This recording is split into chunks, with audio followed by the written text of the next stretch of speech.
बबन थोरात साहेबांना तुम्ही का मारलं? बबन थोरात साहेबांना फोन केला होता मी एक 15 दिवसाखाली. म्हणलं साहेब तुम्ही जे नियुक्ती करतायत सगळ्या गोष्टी ज्या आहेत पक्षातल्या अत्यंत चूक नियुक्ती करतायत. त्या पक्षात जे उमेदवार सुद्धा नाही, जे की त्यांना पक्षाची माहिती नाही, अशा कार्यकर्त्यांना तुम्ही जर नियुक्ती देऊन देत असताल तर आमचं दुर्दैव आहे.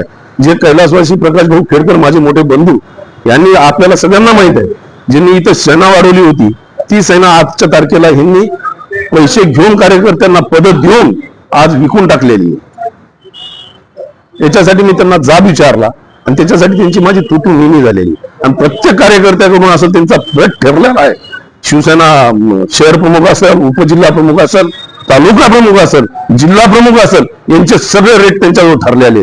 आम्ही वरिष्ठांना सुद्धा यांची तक्रार केली, वरिष्ठांना सुद्धा यांची दखल यांनी घेतल्या गेली नाही.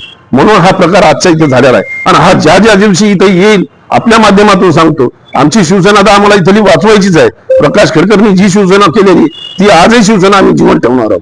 आणि हे जेव्हा येईल तेव्हा असं करेल त्याला अशाच पद्धतीचं चोप त्याला देण्यात येईल. आज काय चोप दिला का? आज मी चोप दिला त्याला. मारलं म्हणजे त्याच्या रूम मध्ये तुतू निनी झालेली आहे. चोप दिला म्हणतात. चोप म्हणजे निनी तुतू झाली शिवसेना स्टाईल मध्ये नाही दिली नाही.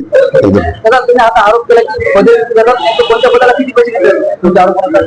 जिल्हा प्रमुखाला 20 ते 25 लाख रुपये, तालुका प्रमुखाला 7 ते 8 लाख रुपये, शहर प्रमुखाला 5 लाख रुपये, महानगर प्रमुखाला 5 लाख रुपये, अशा पद्धतीचे रेट ठरलेले आहेत.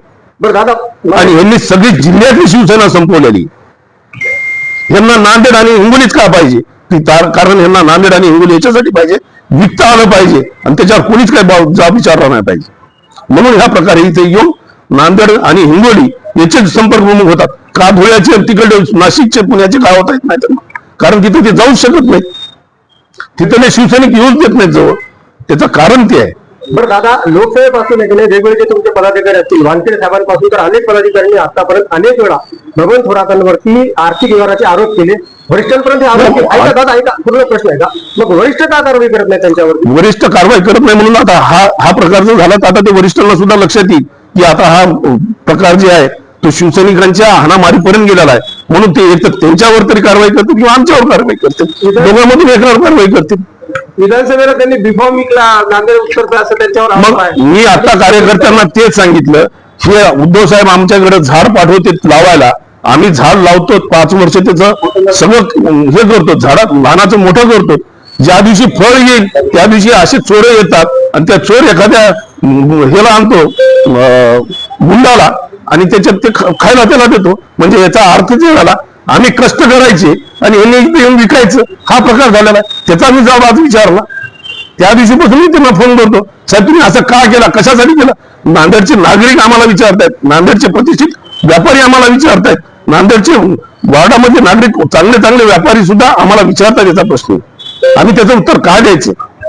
तुम्ही येता इथे येऊन विकून जाता, याचा अर्थ काय? वानखेडे साहेबांनी मागे लोकसभेचा प्रश्न हाच उपस्थित केला होता. वानखेडे साहेबांची सुद्धा दखल घेण्यात आली नाही.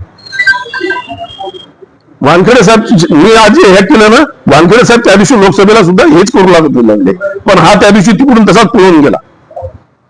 आणि प्रत्येक वेळेस एखाद्या कार्यकर्त्याला म्हणतो तुला काय करायचं आहे, मी तू मुंबईला ये, मी बघून घेतो. मुंबईला हा हे झाला, दाऊद इब्राहिमचा भाऊ आहे.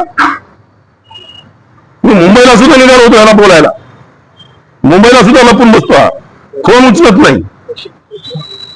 बरं, डग पाटलाला उमेदवारी केवढ्याने विकली? डग पाटलाला उमेदवारी तुम्ही त्यांना विचारा ना, सगळे आपल्याला सुद्धा माहित आहे.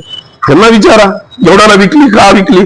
जुना शिवसैनिक का दिसला नाही? बाळासाहेबांनी सांगितलं होतं की शिवसैनिकांना उमेदवारी द्यावी.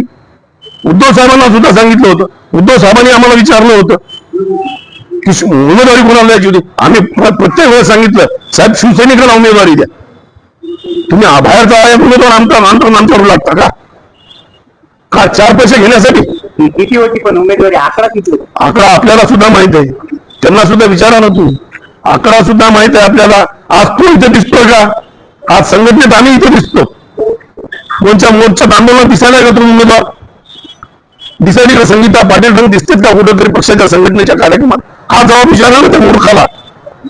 त्याच्यानंतर जर तू नांदेडला आला तर त्याची हीच व्यवस्था केली हवी तुमच्या माध्यमातून सांगतो. तुमच्या चेहऱ्यावर स्पष्ट राहत दिसतोय पुढची का बंद राहणार आहे, समजून राहणार आहे का असं आहे? पुढची हीच भूमिका राहणार आहे. आमची बाळासाहेबांची उद्धव साहेबांची शिवसेनेवर टिकवायची असेल तर असे जर गद्दार येऊन ते विकत असतील शिवसेना तर आम्ही तशाला तसाच जबाब देणार. थोडा साधे गाडी तो बसणार चोप बसणार त्याला.